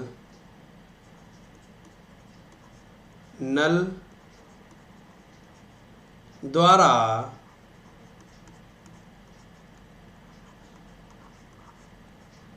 हौज को भरने में लगा समय बराबर x घंटे। ठीक है? तो छोटे व्यास वाले नल द्वारा हौज को भरने में लगा समय बराबर, देखिए यहाँ पर x घंटे लग रहा है तो यहाँ पर 10 घंटे अधिक लगेंगे क्योंकि ये नल छोटा है। ठीक है? तो इसमें क्या लिख देंगे? x प्लस 10 घंटे। क्लियर? उम्मीद है कि आपको दिख रहा होगा, कुछ कटा नहीं होगा। तो हम यहाँ पर घंटे को नीचे लिख देते हैं। ठीक है? अब देखिए अगर बड़े नल द्वारा हौज को भरने में लगा समय x तो 1 घंटे में कितना भरेगा? तो 1 घंटे में लिखेंगे तो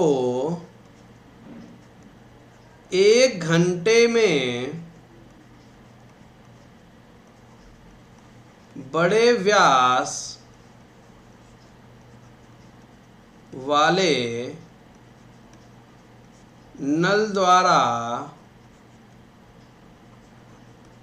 भरे हौज का भाग बराबर 1/x। और 1 घंटे में छोटे व्यास वाले नल द्वारा भरे हौज का भाग बराबर 1/x + 10। अब यहाँ पर ये वैल्यू कैसे आ रही है इसको हम आपको बता देते हैं। देखिए, याद कर लीजिए हमेशा, अगर कोई किसी काम को x घंटे में कर सकता है तो 1 घंटे में 1/x हिस्सा करेगा। अगर कोई किसी काम को x + 10 घंटे में करेगा तो इसका मतलब है 1 घंटे में उसने 1/x + 10 हिस्सा किया है। ये बात याद रखिएगा, कॉन्सेप्ट है, समझ गए। अगर दोनों नल हौज को 75/8 घंटे में भरते हैं, 75/8 घंटे में भरते हैं, यानी दोनों नल द्वारा 1 घंटे में भरा भाग, ठीक है, कितना हो जाएगा 8/75। तो यहाँ लिखेंगे 1 घंटे में दोनों नल द्वारा भरे हौज का भाग कितना 8/75। ये कहाँ से आ गया, बहुत ध्यान से देखिए। जब यहाँ पर हमको दे रखा है 75/8 घंटे में भरता है तो 1 घंटे में 8/75 हिस्सा भरेगा। क्लियर। और अब हमारे पास सीधे सीधे आंसर आने वाला है क्या, कि इसने भरा इतना हिस्सा, इसने भरा इतना हिस्सा, तो दोनों ने भरा कुल हिस्सा, यानी दोनों को जोड़ देंगे और बराबर में कितना 8/75 लिख देंगे। क्लियर। चलिए ऊपर चलते हैं और यहां पर लिख देंगे क्या, तो 1/x + 1/x + 10 बराबर 8/75। इनको हल कर लेना है और आंसर हमारा आ जाएगा। तो लासा आ जाएगा x + 10, x से x कट गया, 10x + 10 की 1 से गुणा होगी तो x + 10, यहाँ आ जाएगा x बराबर 8/75।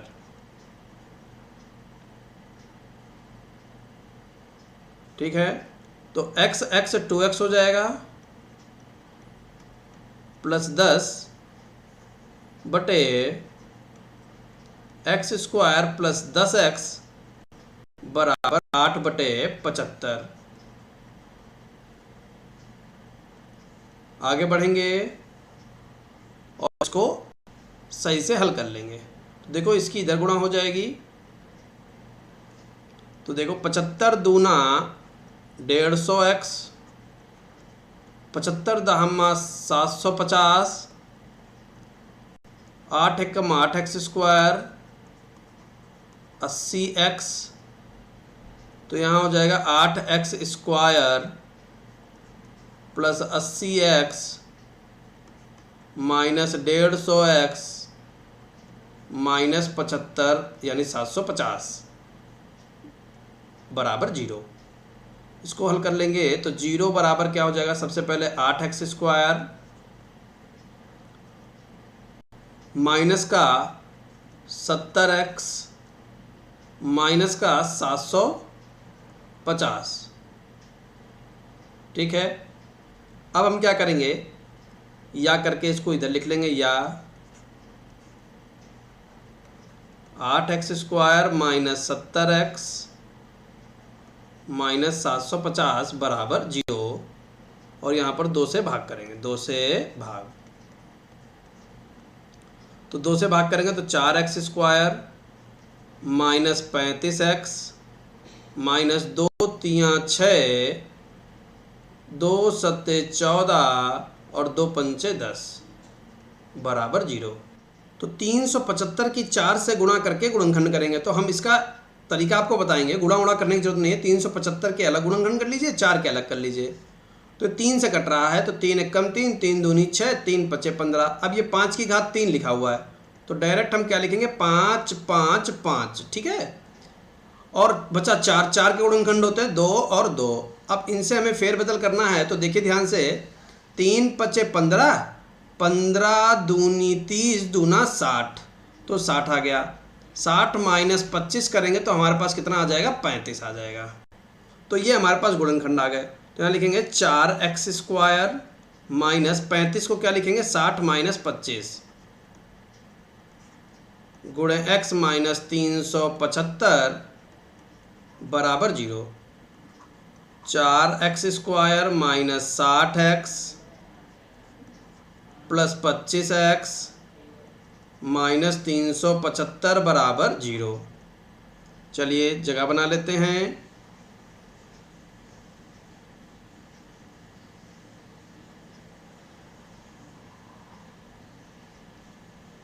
और देखिए ध्यान से, क्या कॉमन आ रहा है, 4x कॉमन आ रहा, तो बचा x माइनस 15।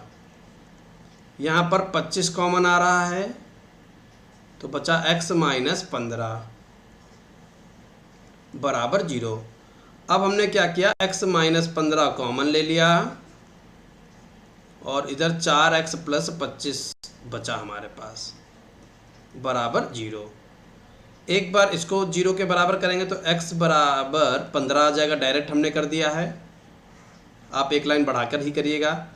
और फिर जब इसको 0 के बराबर पुट करेंगे तो x बराबर माइनस का 25/4 आ जाएगा।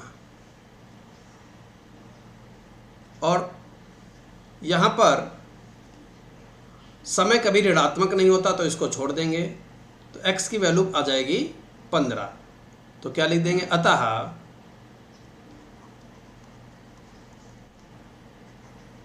बड़े नल द्वारा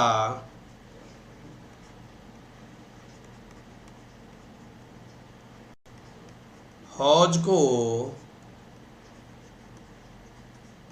भरने में लगा समय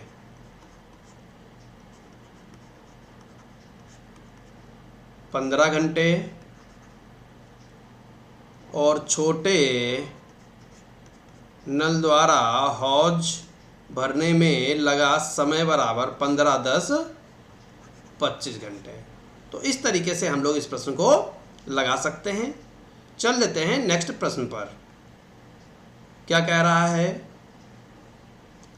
मैसूर और बेंगलोर के बीच 132 किलोमीटर यात्रा करने में एक एक्सप्रेस गाड़ी सवारी गाड़ी से 1 घंटे समय कम लेती है। बस यहीं पर देखते हैं, मध्य के स्टेशनों पर ठहरने का समय ध्यान में ना लिया जाए, ठीक है। यदि एक्सप्रेस गाड़ी की औसत चाल सवारी गाड़ी की औसत चाल से 11 किलोमीटर अधिक हो तो दोनों रेलगाड़ी की औसत चाल ज्ञात कीजिए। तो यहाँ पर बहुत ध्यान से देखिएगा, कोई भी कठिनाई नहीं है प्रश्न में, बहुत आसान प्रश्न है। कैसे करेंगे, बहुत ध्यान से देखिएगा। माना एक्सप्रेस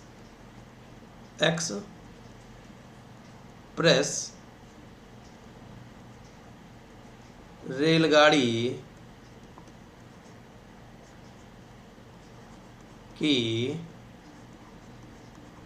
चाल बराबर x किलोमीटर प्रति घंटा। हमने मान लिया कि एक्सप्रेस गाड़ी जो है वो x किलोमीटर प्रति घंटा की चाल से जा रही है और एक्सप्रेस गाड़ी तेज चल रही है। प्रश्न में कह रहा है कि अधिक है, तो और सवारी गाड़ी धीरे चलेगी। तो सवारी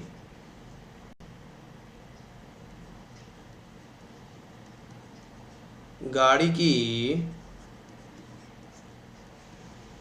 चाल कितना हो जाएगा, x माइनस 11, क्योंकि धीरे चल रही है, किलोमीटर प्रति घंटा। और दूरी दोनों के लिए निश्चित है, दूरी बराबर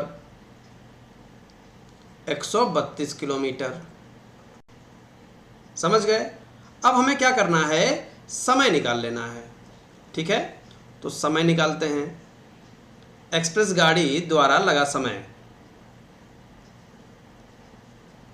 एक्सप्रेस गाड़ी द्वारा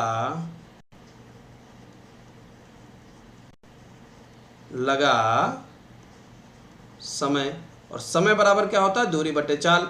तो दूरी कितनी है 132 और चाल कितनी है x किलोमीटर प्रति, सॉरी घंटे लगेगा यहाँ पर, 132 बटे x घंटे, क्योंकि समय निकाल रहे हैं। और सवारी गाड़ी द्वारा लगा समय बराबर 132 बटे x माइनस 11 घंटे। ठीक है, अब आप बताइए कि कहाँ समय कम लगा होगा, कहाँ समय ज़्यादा लगा होगा, उसको देख लीजिए। तो देखिए यहाँ पर हम आपको बता देते हैं कि एक्सप्रेस गाड़ी जब तेज़ चलेगी तो समय कम लगेगा, तो ये कम है। ये लिखना नहीं है, आपको समझा रहे हैं केवल हम। और सवारी गाड़ी धीरे चल रही है तो समय ज़्यादा लगेगा, तो हम यहाँ क्या लिखते हैं, अधिक।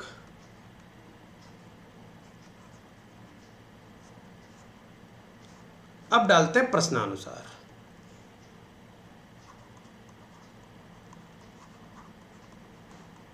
प्रश्नानुसार, तो प्रश्नानुसार क्या कह रहा है, बहुत ध्यान से देखिए। प्रश्नानुसार 1 घंटा कम लेती है। क्या लिखा हुआ है, 1 घंटे कम समय लेती है, ये साफ साफ लिखा हुआ है यहाँ पर। तो 1 घंटे कम लेती है, यानी अंतर 1 का है। चलिए आगे बढ़ते हैं, और ज़्यादा में से कम समय को घटाएंगे तो अंतर हमारे पास 1 बचेगा। तो अधिक कहाँ है, 132 बटे x माइनस 11 माइनस 132 बटे x बराबर 1।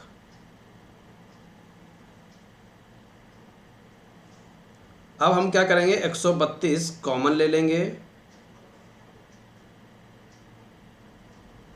तो हमारे पास बचेगा 1 बटे x माइनस 11 माइनस 1 बटे x बराबर 1।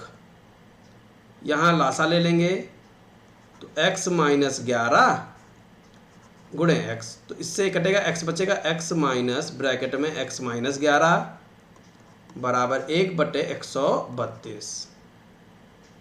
चलिए आगे बढ़ते हैं। यहाँ लिखेंगे x माइनस x प्लस 11 बटे x स्क्वायर माइनस 11x बराबर 1 बटे 132। प्लस का x और माइनस का x कट गया, तो कितना बनेगा,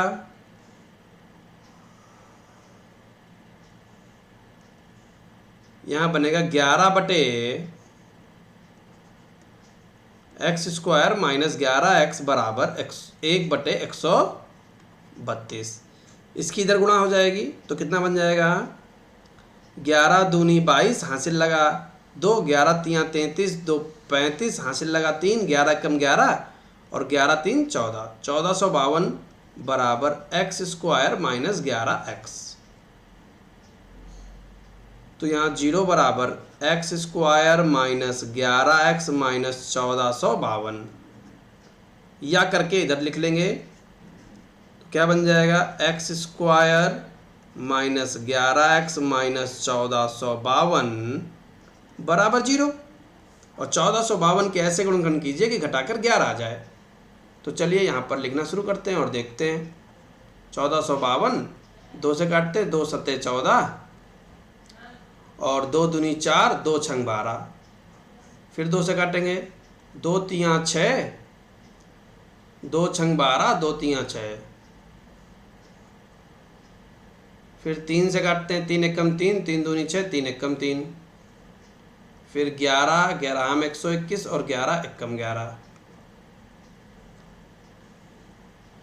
तो अब ध्यान से देखिए, 11 तियाँ 33 और 11 दूनी 22 दूना 44। तो 44 गुणे 33 तो हमारा 1452 होगा, और 44 में से 33 घटा लेंगे तो 11 बचेगा। तो यहाँ क्या लिखेंगे, एक्स स्क्वायर माइनस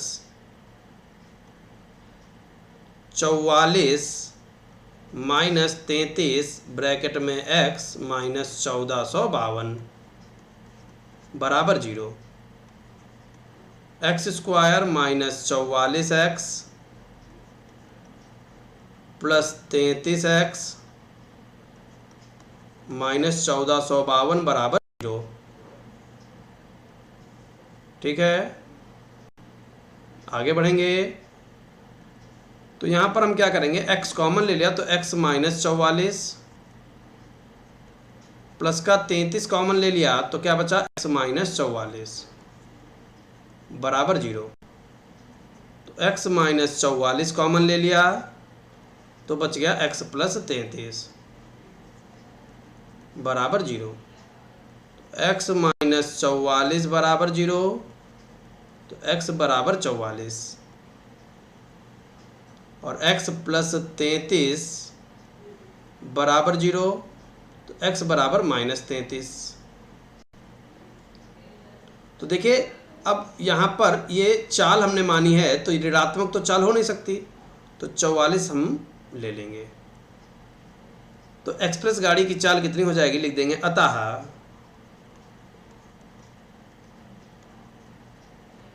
एक्सप्रेस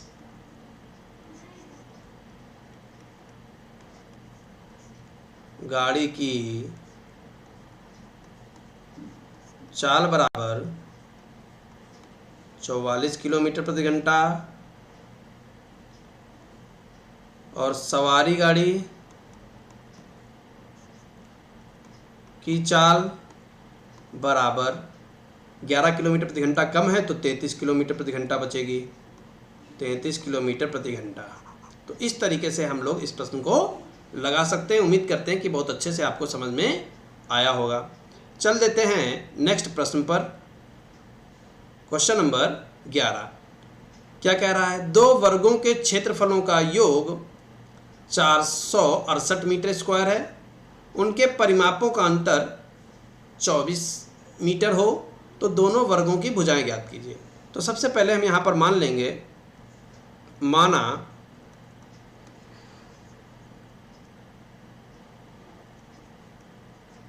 पहले वर्ग की भुजा बराबर x मीटर और दूसरे वर्ग की भुजा बराबर, अब देखिए यहाँ पर कोई भी पॉइंट नहीं मिल रहा क्योंकि यहाँ पर क्षेत्रफल दे रखा है और हम लिख रहे हैं भुजा। तो योग मत ले लीजिएगा कि योग दिया गया तो आप योग वाला फंडा लगा दें, क्योंकि क्षेत्रफल दे रखा है और हमने क्या मान रखी है, भुजा। यहाँ परिमाप दे रखा है, उनके परिमापों का अंतर 24 है। तो यहाँ पर जब कोई भी पॉइंट नहीं मिलता तो हम y मान लेंगे, y मीटर। अब लिखेंगे प्रश्नानुसार, और प्रश्नानुसार क्या देखेंगे, प्रश्नानुसार में देखिए दोनों वर्गों के क्षेत्रफलों का योग दे रखा है। तो यहाँ पर हम क्या लिखेंगे कि x square plus y square, यानी पहले वर्ग का क्षेत्रफल एक्स स्क्वायर और दूसरे वर्ग का क्षेत्रफल वाई स्क्वायर बराबर कितना है, 468। समीकरण नंबर 1। और यहाँ पर उनके परिमापों का अंतर 24 मीटर। तो पहले वर्ग का परिमाप 4 गुणे भुजा माइनस दूसरे वर्ग का परिमाप 4 गुणे भुजा बराबर कितना है, 24। यहाँ पर हम क्या करेंगे, 4 कॉमन ले लेंगे तो x माइनस वाई और 4 कॉमन ले लिया बराबर 24। 4 से इसको काट देंगे, 4 एकम 4, 4 छंग 24। तो x बराबर 6 प्लस वाई आ जाएगा। x का मान कितना आ जाएगा, 6 प्लस वाई। अब इस x को हम समीकरण फर्स्ट में रख देंगे। अब इस x का मान समीकरण फर्स्ट में रख देंगे। उससे पहले हम यहाँ पर जगह बना लेते हैं। देखिए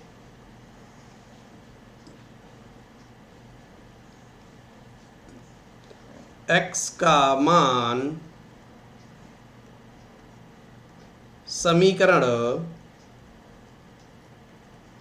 फर्स्ट में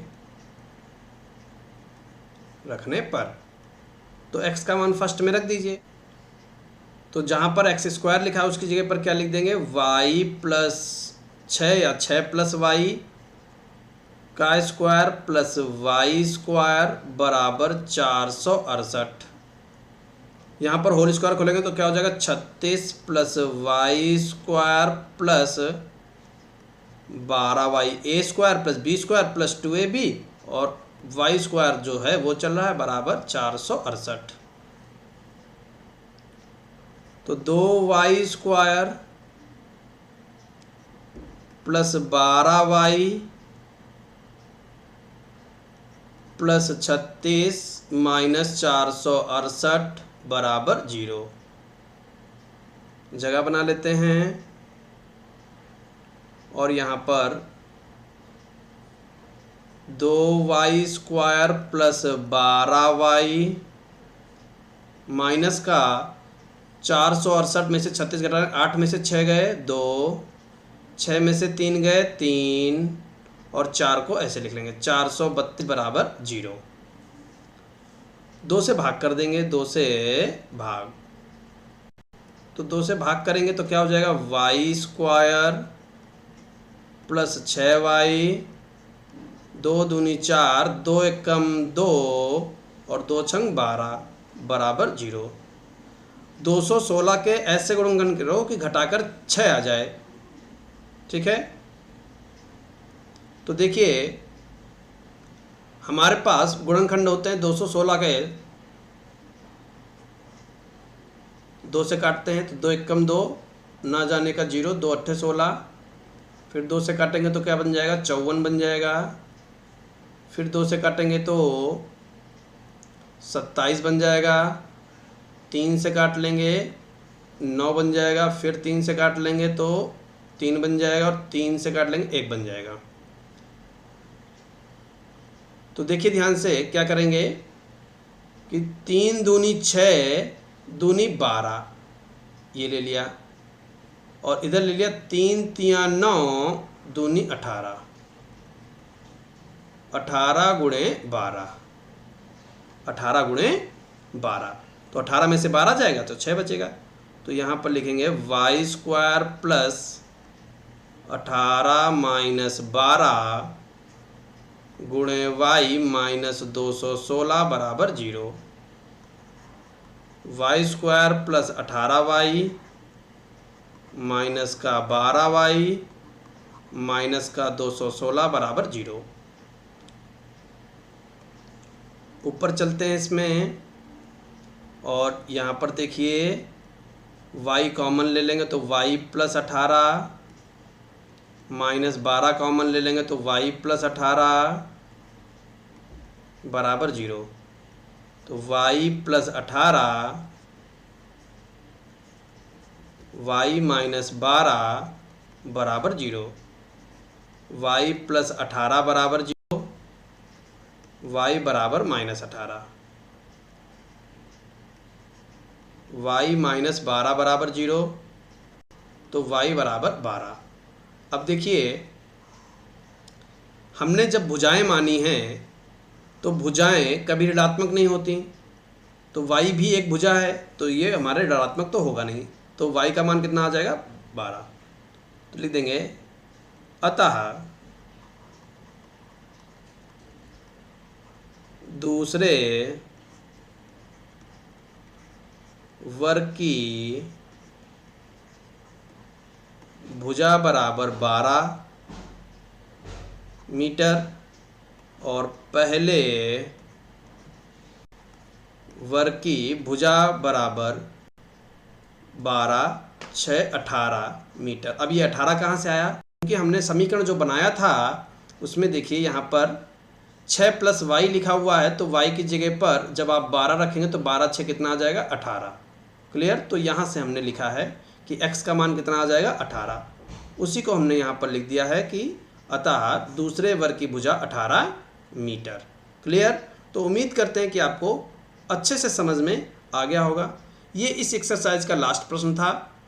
तो अगर मेरा बताया हुआ आपको अच्छा लगे तो वीडियो को लाइक करें, चैनल पर नए हैं तो चैनल को सब्सक्राइब करें और बेल आइकन को जरूर दबाएं ताकि आप तक नोटिफिकेशन सबसे पहले पहुंचे। और अगर इंस्टाग्राम पर फॉलो करना चाहते हैं तो उसका लिंक मैंने नीचे डिस्क्रिप्शन बॉक्स में दे रखा है। हाई स्कूल की प्लेलिस्ट बनाकर भी मैंने नीचे डिस्क्रिप्शन बॉक्स में उसका लिंक दिया है, जहां पर जाकर आप कोई भी वीडियो देख सकते हैं। Thank you for watching. मिलते हैं नेक्स्ट एक्सरसाइज के साथ में अगले वीडियो में।